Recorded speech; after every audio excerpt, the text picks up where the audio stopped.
Hey guys, Zomfox here, and it's time to do the DC Defenders and their XFL Dispersal draft recap. This is the third draft recap of the day, so if you haven't seen them, I've already posted the Renegades and Stallions. Now, with the Defenders come in as, I believe, the best team the XFL has. Yes, the Renegades won the championship, but I think that overall the Defenders were a better team, and I think that if they played the Renegades more times, they would have won more of them. So I had the Defenders the number one team, so let's see how they did in the Dispersal draft. Well, the first guy to talk about is a huge heavy hitter, and that's Deontay Anderson. Anderson was an all XFL player. He was eighth in tackles.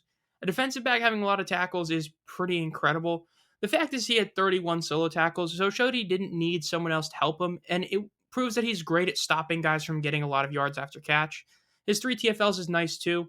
The fact is that while he might not have been the most dominant of a ball hawk defensive back, the fact is he's gonna shore up a lot of yards after catch problems that could happen to the defenders.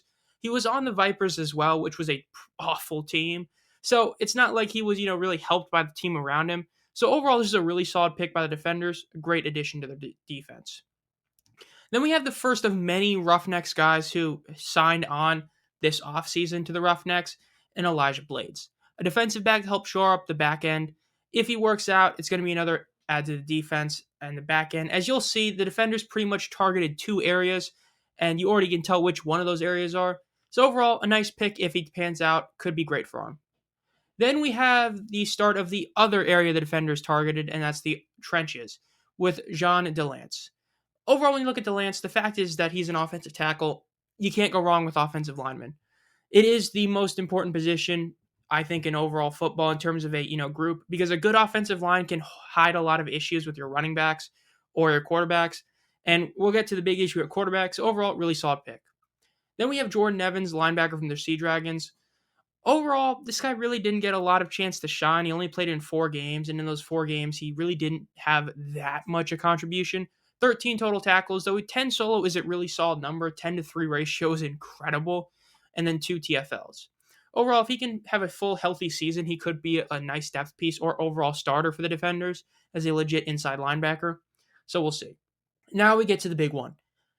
DeAndre Francois. Here is the reason this is a big deal. The fact is, at this very moment, he is the only quarterback on the Defenders roster. De'Aaron King, it's looking like he's probably going to stick to coaching, and Te'amu is still not back. So they're pretty much banking on Te'amu coming back, because if he doesn't, Francois is the only guy on the roster right now, and they'll probably end up drafting someone in the Mega Dispersal draft. We'll see. As for DeAndre, he really didn't do much. He only played in a couple games for the Guardians, and he looked all right. 3 TDs, 3 interceptions. A 51 completion percentage is pretty bad, though he did show that he could run 54 yards on the ground with 2 10-plus yard rushes and only getting sacked 1 time. So while there is some good to look at him, the fact is that this is a really risky pick. It feels like there's a lot of other quarterbacks they could have taken. This isn't the safest guy, but this is one where if you give him the upside, like having a great offensive line for him, it could work out. So we'll see how it ends up happening with him. Could be a really solid pick, but we'll see. And then we have the player they drafted in the first round of the draft, and that is going to be Trent Harris, linebacker / defensive end of the Houston Roughnecks. Yes, the third overall pick in the dispersal draft was Trent Harris, all XFL player, leader in sacks and tied in TFL for the lead. Huge ad. Let's just call it like it is. A humongous ad. 9.5 sacks in 10 games, or 9 games. The only guy that's really been this dominant defensively in a season was Chris Odom in 2022.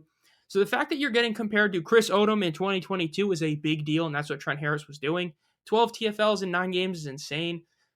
The fact is that he's a huge ad for the defensive line, and we'll get to the next couple of guys that they drafted as well.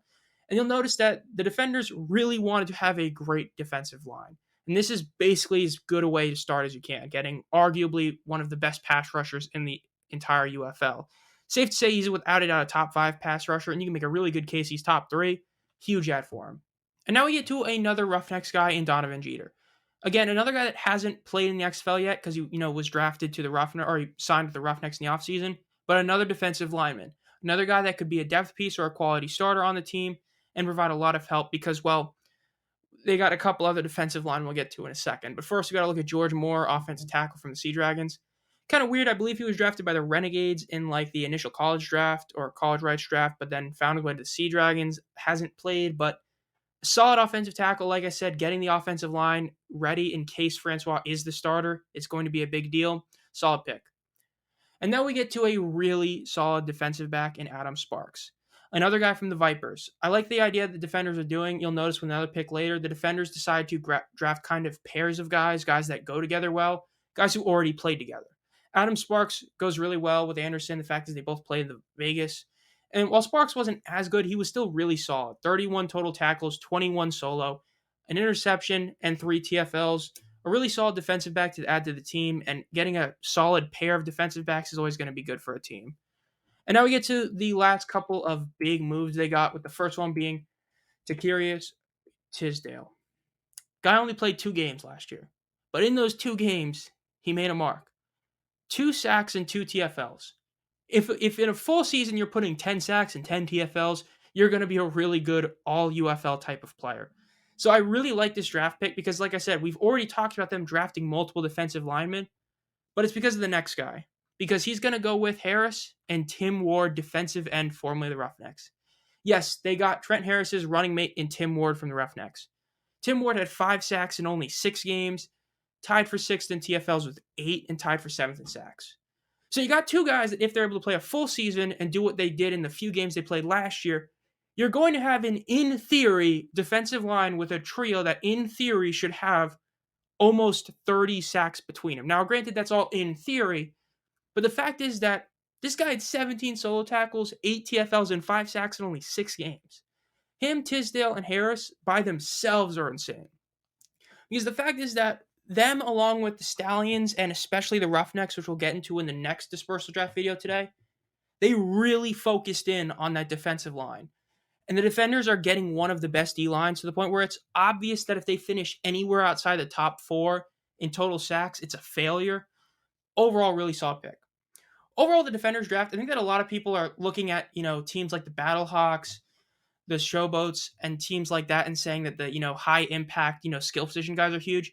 I think the defenders quietly had one of the best drafts of all 8 teams because they focused in on the most important areas. One of their few weaknesses, in a sense, in their DB position, while also focusing in on the trenches, which is where you win games. I really like the defenders draft. Be on the lookout for the Roughnecks. That's coming out in a couple hours, January 8th, and then the rest of the 4 teams will be tomorrow, January 9th. As always, make sure to subscribe and hit the bell, and have a great night.